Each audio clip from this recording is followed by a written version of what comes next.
Seberapa efektif pemeriksaan dengan pendeteksi kebohongan atau lie detector dan bagaimana hasil pemeriksaan bisa membantu penyidikan? Kami akan membahasnya bersama kriminolog dari Universitas Indonesia, Adrianus Meliala. Selamat sore, Pak Adrianus.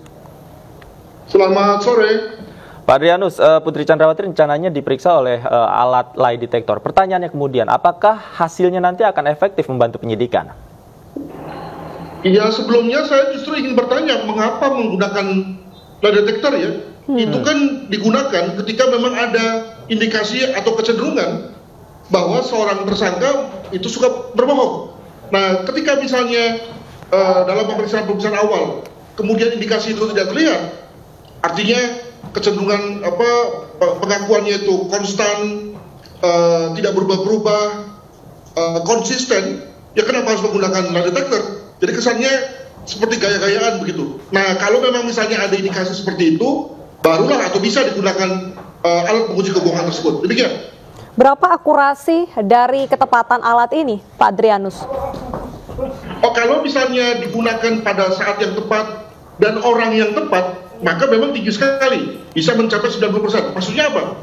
Kalau memang orang itu diminta keterangan pertama kali, lalu kemudian digunakan pada orang yang memang tidak terlatih, maka bisa tinggi sekali. Tetapi kalau misalnya orang itu sudah berkali-kali mendapatkan informasi yang mungkin ada kaitannya dengan keterangan dia. Yang kedua adalah ketika orang itu memang orang yang terlatih menghindari untuk memberikan pernyataan-pernyataan yang benar. Ya, boleh dibilang misalnya teman-teman intel biasanya memang berlatih untuk itu. Nah, tentu lalu kemudian akurasinya jauh menurun. Demikian. Oke, Pak Adrianus, dalam konteks ini kan Ibu Putri Chandrawati beberapa kali mengganti keterangannya, khususnya terkait dengan keterangan baik itu kejadian di rumah Magelang, kemudian di rumah pribadi Verdi Sambo tentang kejadian pelecehan seksual. Barangkali indikasi ini menunjukkan bahwa Ibu PC melakukan kebohongan, Pak Adrianus. Oh, mungkin itu ya. Tapi saya kira juga begini, apakah itu memang indikasi kebohongan atau indikasi daripada orang yang memang tidak stabil jiwanya? Saya dalam ini membuka kemungkinan untuk melihat bahwa mengapa keterangannya berbeda-beda. Sebenarnya bukan karena niatnya berbohong, tapi memang karena yang bersangkutan berada pada situasi yang moody ya, amat impulsif ya terkait dengan situasi jiwanya. Tapi memang boleh juga dicoba kalau memang ada indikasi bahwa yang bersangkutan memang bohong. Demikian.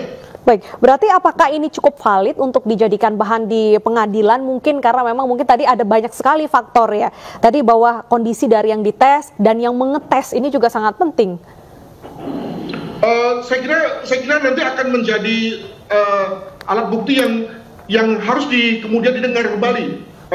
Ahli yang mengambilnya di depan pengadilan. Dengan kata lain, biasanya hakim tidak akan begitu saja menerima hasilnya, tapi kemudian harus didengar kembali. Dengan kata lain, pihak yang mengetesnya tentu akan dipanggil untuk bersaksi sebagai ahli di pengadilan dan sekaligus juga kemudian menguraikan misalnya mengenai kelemahan-kelemahannya.